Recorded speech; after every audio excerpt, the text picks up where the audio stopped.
Mesdames et messieurs, bonsoir et bienvenue dans notre rendez-vous culture. Mon invité ce soir est un auteur de romans à succès. Son style, le thriller géopolitique. Il est connu pour la saga du général marocain Khalil, une saga qui suit un super-héros marocain fort et intègre qui se dresse face aux complots mondiaux. Son dernier roman, L'exorciste de la République, une œuvre qui défie les genres et secoue les certitudes, explorant le chaos mondial.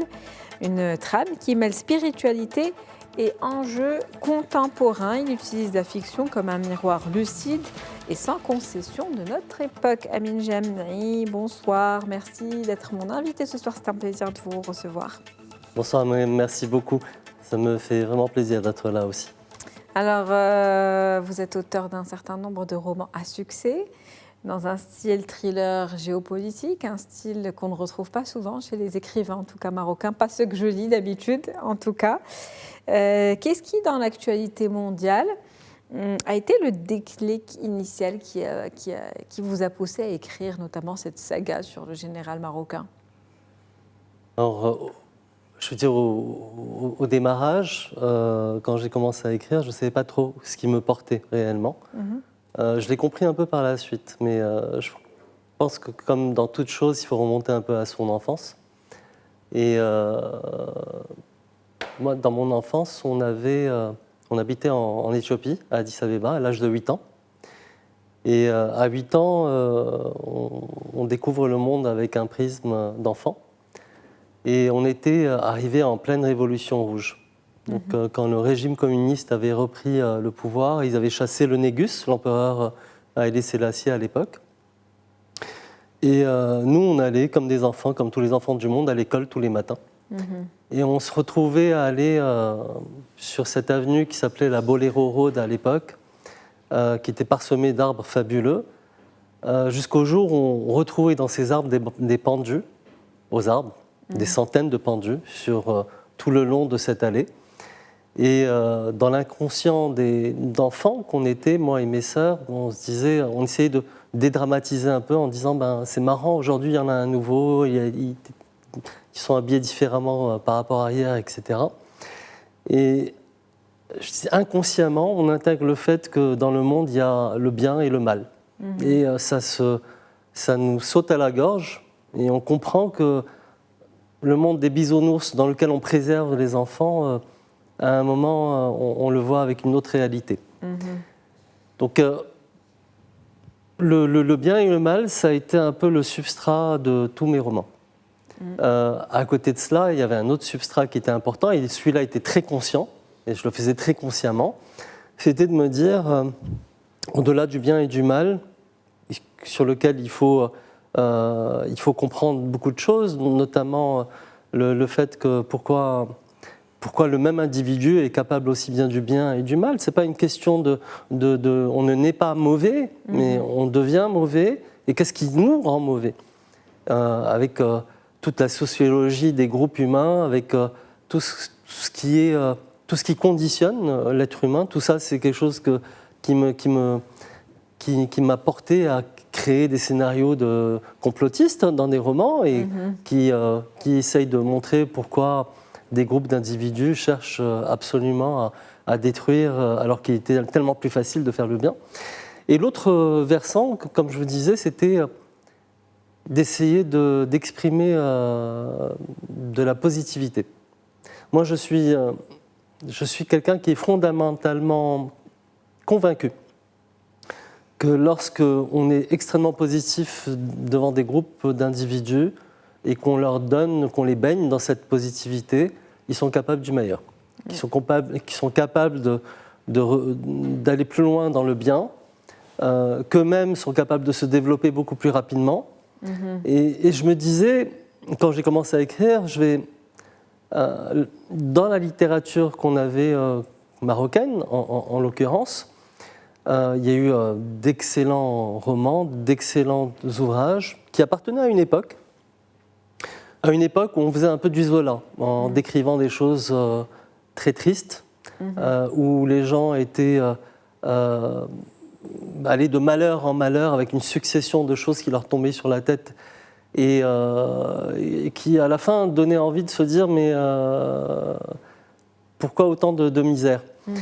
Chanter tout ça et revenir sur de la positivité, moi je suis persuadé que ça permet aussi aux gens de se libérer de carcans et de pouvoir justement s'orienter sur des choses qui ne leur donnent pas de limites. En tout cas, vous avez créé un héros marocain, on n'en avait pas l'habitude également. Quand vous parlez de ce rapport de force entre le bien et le mal, dans certains de vos romans aussi, on voit certaines alliances que vous mettez en place, auxquelles on ne penserait pas forcément, mais sans cette appréhension d'être trahi. Et donc, ça revient à cette positivité dont vous parliez, que finalement, si on joint nos forces, si certains services travaillent en collaboration, ben on finit par triompher. Et ce héros marocain est celui qui mène un petit peu cette danse et qui fait en sorte que le bien triomphe du mal.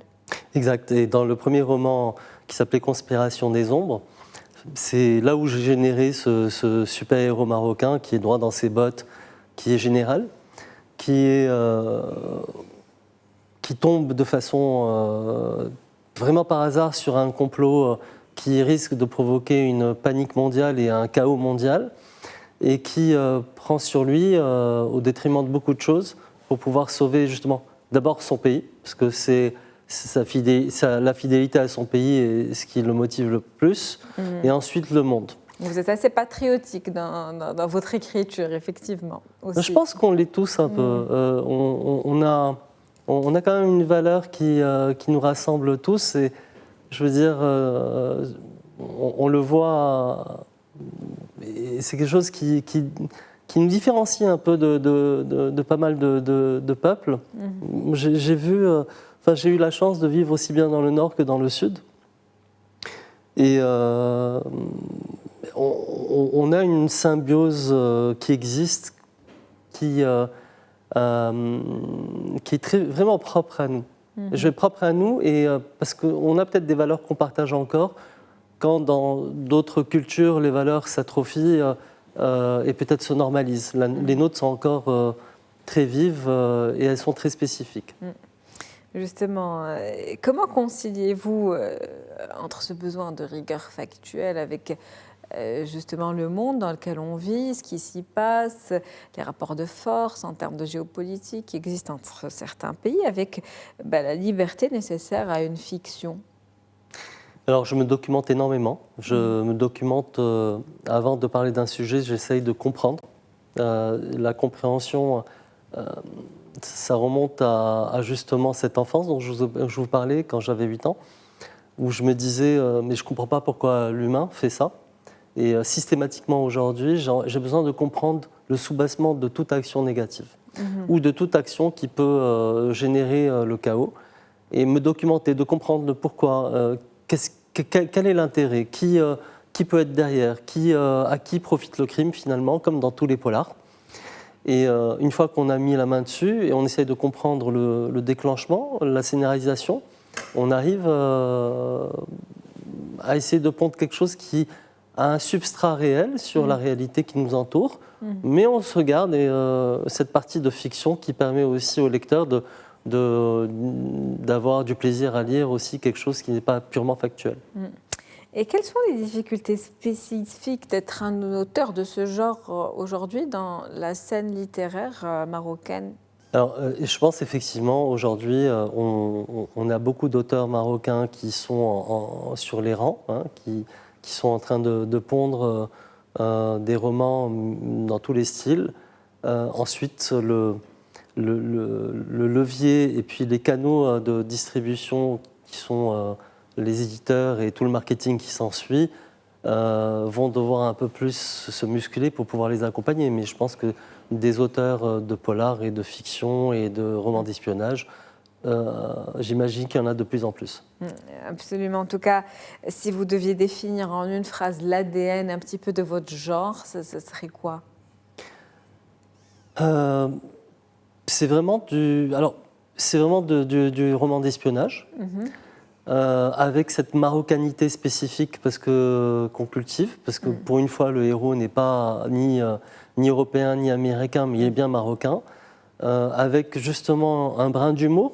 Je pense que l'humour est quelque chose qui permet de faire passer beaucoup de messages, avec cette recherche effrénée à essayer de comprendre l'actualité, de comprendre le monde dans lequel on vit. L'humour, effectivement, beaucoup d'action, donc des personnages que vous créez qui sont des héros marocains. En fait, on a l'impression de dire un best-seller américain, mais avec un référentiel marocain, comme vous venez de le dire. On se reconnaît dans ce qui est écrit et on reconnaît notre propre culture. En tout cas, j'en ai lu 3 de vos livres sur 6 que vous avez écrits. Exact. Si je suis bien informée. Donc, je retrouve toujours ce même style. Il nous reste 2 minutes à peu près pour cet entretien. Alors, avant de finir. Oui, vous voulez rebondir sur mes propos? Allez-y. Juste par rapport au roman, effectivement, il y en a un 5e qui sort complètement de cette J'allais y venir, c'est L'exorciste de la République. Non. Ah, c'est un livre qui me tient beaucoup plus à cœur, que j'avais écrit pendant le Covid, qui à l'époque avait été publié dans l'Économiste, qui n'avait pas vraiment été publié, et qui concernait l'histoire d'un jeune Marocain au QI exceptionnel. Et l'histoire s'appelait L'intrication de Malabar. On rentrait dans le domaine de la physique quantique. Et on avait un jeune Marocain qui voulait aller faire le MIT aux États-Unis et qui n'avait pas les moyens, qui était d'un milieu qui ne lui permettait pas de pouvoir s'offrir le voyage pour entrer dans l'antre de la connaissance. Et toute l'histoire, justement, c'est une histoire qui est un peu qui zoome sur les adolescents et ce qu'on qualifie de génie, et qui représente dans tous les peuples du monde des dizaines de milliers d'enfants qui ne sont pas accompagnés, surtout dans les pays comme le nôtre, où on n'a pas finalement de système pour prendre en charge des gens qui sont super intelligents et qui vont, comme